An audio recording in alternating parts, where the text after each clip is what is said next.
اعوذ باللہ من الشیطان الرجیم بسم اللہ الرحمن الرحیم۔ السلام علیکم پیارے بچوں، کلاس 8 ہے، مضمون اردو، اور آج کا جو عنوان ہے ہمارا وہ ہے جو ہم نے کل پڑھا ہے، خاک وطن، جس کا شاعر ہے جان نثار اختر۔ امن نامہ سے یہ لیا گیا ہے۔ میں نے آپ کو یہ پڑھایا آدھا، آج اس کے بعد ہم شروع کریں گے۔ میں پڑھوں گی اور آپ غور سے سنیں گے۔ رہے یہ دیوالی کی جگمگ بہار، منڈیروں پہ جلتے دیووں کی قطار، فضا روشنی میں نہاتی رہے، ہماری زمین جگمگاتی رہے، رہے آسماں پر دمکتا ہلال، رہے عید کا مسکراتا جمال، گلے سے گلے لوگ ملتے رہے، دلوں کے جواں پھول کھلتے رہے، رہے دھوم ٹیگور و اقبال کی، رہے شان پنجاب و بنگال کی، رہے نام اپنے ادب کا بلند، دلوں میں سمایا رہے پریم چند، سدا زندگانی غزل خواں رہے، زمانے میں غالب کا دیواں رہے۔ یہی ہم آج پڑھیں گے۔ تو اس کے جو تشریح ہے وہ میں نے لکھی ہے، آپ یہ دیکھ سکتے ہیں اور میں بھی پڑھوں گی۔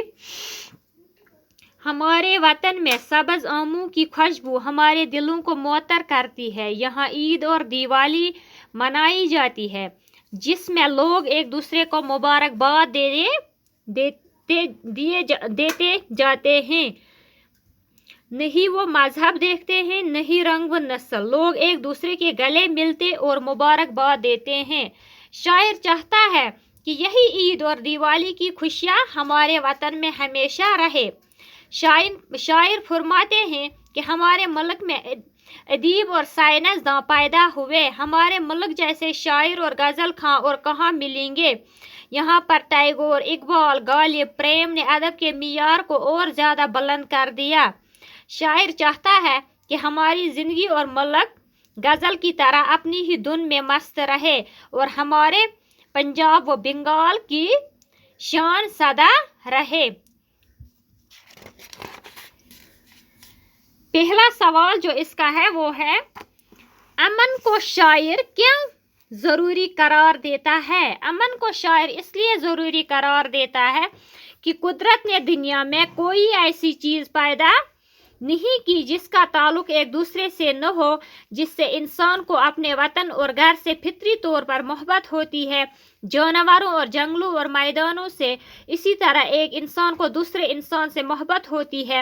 اس طرح امن و امان پھیلتا ہے، انسان امن کی بدولت ترقی کی راہوں پر گامزن ہوتا ہے، ملک ترقی کرتا ہے اور ہماری سرزمین جگمگاتی رہتی ہے، امن سے شانتی پھیلتی ہے۔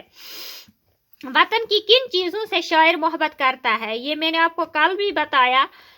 شاعر اپنے وطن، صبح و شام کی فضا، اپنے شہر کی خوبصورت عمارتوں اور بزرگوں کی روایات وغیرہ سے محبت کا اظہار کرتا ہے۔